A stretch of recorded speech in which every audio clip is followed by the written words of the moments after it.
Hello, welcome to the channel and thanks for watching. Now, a couple of weeks ago at the time of filming, I went down to London to do the Salute Wargaming show. And as part of the little goodie bag you got as you entered was this little pirate miniature by Badsquiddo Games of a female pirate, Storming Annie as she's called. Quite a nice little mini. It doesn't fit in any of my armies whatsoever, but I thought, why not? Lovely little model, nice little memento of the event. Let's try and do something a little bit different. I didn't just want to stick it onto a normal kind of 25mm base or whatever and just paint her up. I thought I'd do a little mini diorama. So here we go. I've taken an oval cavalry base, I think it is. Been knocking around for a while. Taken some tea stirrers that I've probably picked up from Costa or something and have been in the hobby box for years. Sliced them into little sort of planks like you see in here. Taking the end of a sculpting tool and scraping and scratching them up to try and make it match the base that the model is sculpted onto, because she's sculpted on some little bits of anything that looks like broken parts of the ship that she's on, with a kind of squid tentacle coming through. Now ready for some super speed sculpting. What I wanted to do on this little diorama was basically recreate the fight that she's currently having. You can see her leaning off with a pistol, shooting something kind of off screen, so to speak, with the tentacle coming up and wrapping around her flagpole. So dug some green stuff out, mixed that up there. This has been left for a while to kind of settle and set a little bit to lose its stickiness. And I'm going to make a couple of little tentacles. Now I've got a full slower video on this, how to make these tentacles on the channel, but essentially all I've done is I've taken some pinning wire you've seen there and moulded it into the shape that it's going to roughly be on the base, so you get the right size. Rolled out a thin, maybe 1mm strip of green stuff that again has been left to lose its stickiness. Taken basically a biro and pushed on, you can see there, two different sizes of circles. Now this kind of makes those nodules. Then you take a sculpting tool and put little holes in the middle to make it look like the suckers on a tentacle. Now, the bottom of that wire, I've wrapped a little lump of green stuff round to widen it out, because you're going, as you saw when I was sculpting it, thick bit of green stuff down to a thin bit of green stuff. Wrap it round that wire. I've had to cut the end off, so it's slightly too long. Then using a pair of tweezers, you can see here, to then push the two sides of this together. Now, onto the actual base, what I'm going to do is take that tentacle I've made, push it onto a lump of green stuff you've seen there, and then push and mould it into the surface. Now, there's a kind of a seam that's going to run down the back of the tentacle, and you'll see it in a couple of parts there.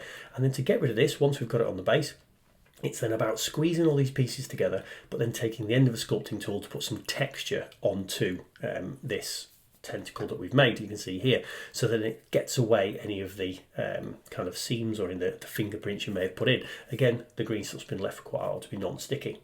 So I hope that made sense. That was a quick run through of how to make a tentacle. If you want a bit more information, I'll try to remember to link down below the full video where I go through a little bit slower and take you through into a little bit more depth about how to make kind of tentacles and things. Mostly for me, for kind of my Death Guard army of 40k, but obviously using fantasy and ideal here as well. So really it's a lot about tidying it up, and I wanted this to look like that kind of little mini diorama you can see here, where the tentacles are kind of bursting out from the ship. You imagine the ship is sinking, she's doing that kind of last stand, and she's, you know, shooting at something kind of off the diorama, maybe which is the larger creature. To reflect that, I then made a little tentacle without the pinning wire in the middle. This was just using the flattened bit of the green stuff and folding it together, because I wanted it to look like maybe she'd shot off an end of another tentacle that was maybe thrashing at her or coming out the deck somewhere else. So again, just a kind of little bit of a snapshot of maybe what the fight is going on. And I thought this would add a little bit of difference to this model rather than just painting the model up. So yeah, quite happy with the actual diorama, how it's come out. And now it's the painting. So I'm going to use a mixture of contrast paints and what you call standard paint. Now normally a contrast paint, you'd put that over more of a white background or white undercoat, because that's how the contrast paint works. But I've done it with this kind of desert yellow base coat. Black first, then desert yellow. I just really wanted to see how it would react, contrast paints on top, so very different. Again, the decking and the planking, I want it to be quite dark, so we started with that. And then I put the black contrast paint onto the banner here. Didn't do it on some black detailing, as you'll see later. And really, they work absolutely fine, but it was more I wanted to see what would happen on this darker undercoat. And actually, I'm really pleased with how the wood colour came out. All the colours will be top right, top left of the screen. So, you know, if you want to follow along exactly, or just a bit of a guide. Happy with how the wood came out. The black, not so much so. And using the blue into what's going to be the watery areas didn't work at all. And that kind of paler, glacier colour I've used is a little bit too thin to be used over this kind of not quite so pale base coat. So moving on to the standard paints.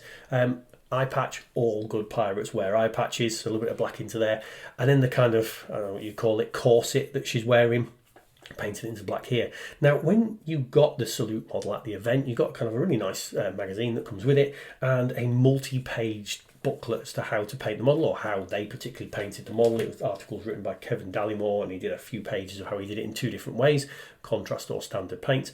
I've kind of taken that as a little bit of inspiration, using similar colours but my own particular slant on it.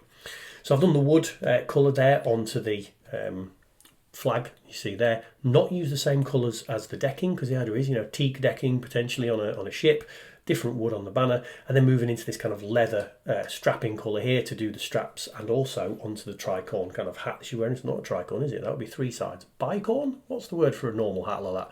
If anyone knows, drop it in the comments. So doing the leather on the hat, the straps, those kind of things, and then moving on to the kind of the white shirt that she's wearing.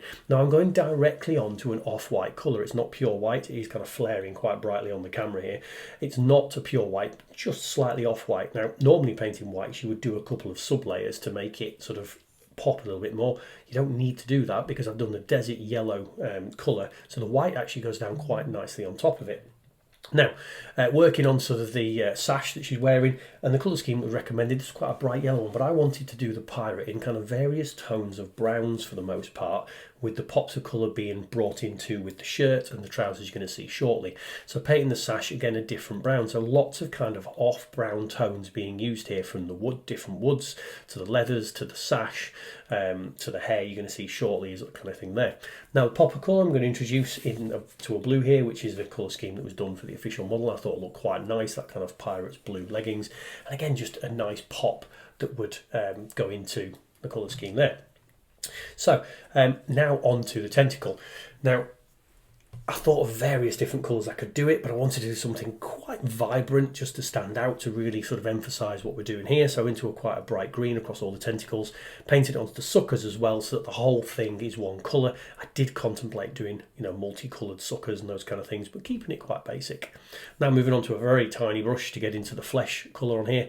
And the interesting thing about painting a model like this, that's is actually probably more of a 25mm sculpt, maybe a little bit more life size in terms of the torso of the person, is the size of the area you're painting. I think if you get used to painting larger 28mm workshop models or whatever, the heads are probably twice the size of what we're painting here. So it's quite nice, and just a slightly different thing to be painting into. Now under the hat there's like a little bandana that she's been wearing, so again a little bit of red onto there. Did contemplate doing this a dark brown, but again thought a little bit of red into this bandana, because that's again what was on the recommended paint scheme, but also I think it matches well.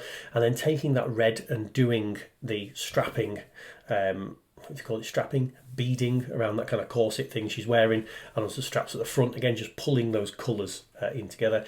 I put it over the black. Now you could have left the kind of piping in that desert colour before you painted the black, and then it would make this red a bit more vibrant, but I quite liked the kind of slightly darker tone that it gave, and it wasn't too vibrant. I don't want too many vibrant colours on the pirate, because it's not meant to be that kind of comedy pirate. It's meant to be semi-serious. Now the hair colour, again, not going full blonde. This is kind of an ochre colour, so again a slightly different brown tone, so it's kind of blondie brown hair colour. And then moving on to the metallics. So normally if you watch my channel, you know that I tend to spray metallic base coats. Very little metal on this model, hence why I went for that desert colour at the start. But just painting the metallic barrel onto the pistol there, and in the finger guard. And then what I've done is just a couple of little details around on the sword end. And that's it really. Not too many metallics on this model to do pure metallic, hence why I did that desert yellow base coat, which I think has worked quite nicely.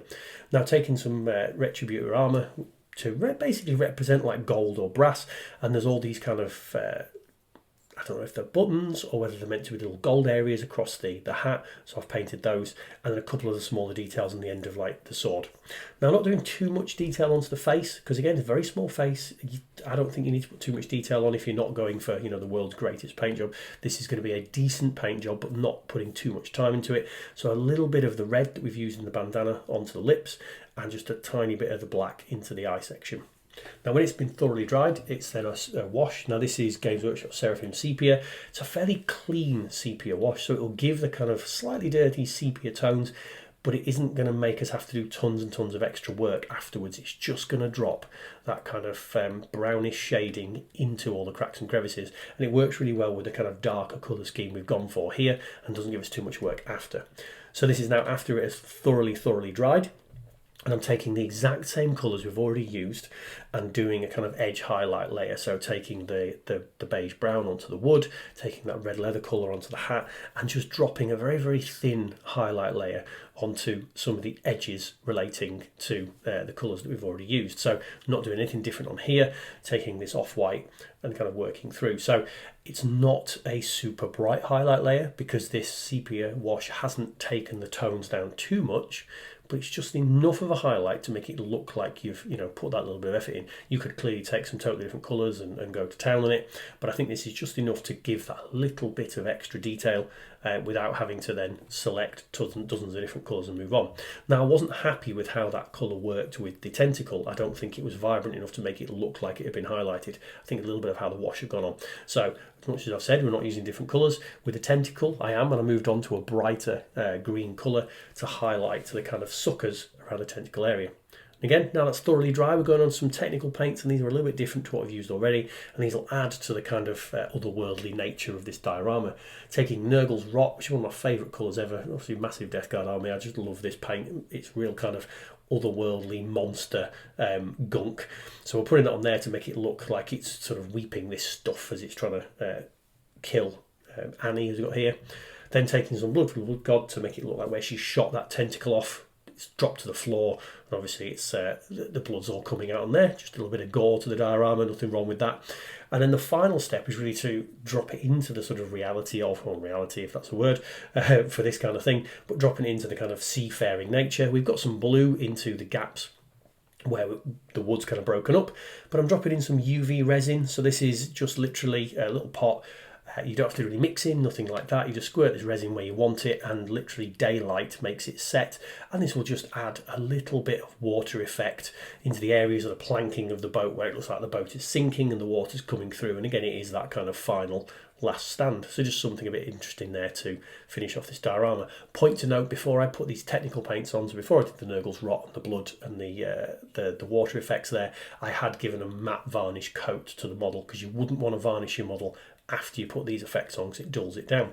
And here is the final model. So this is the final little mini diorama for my little Salute model. Hope you liked that ramble and go through. I enjoyed it. If you did, see you on the video.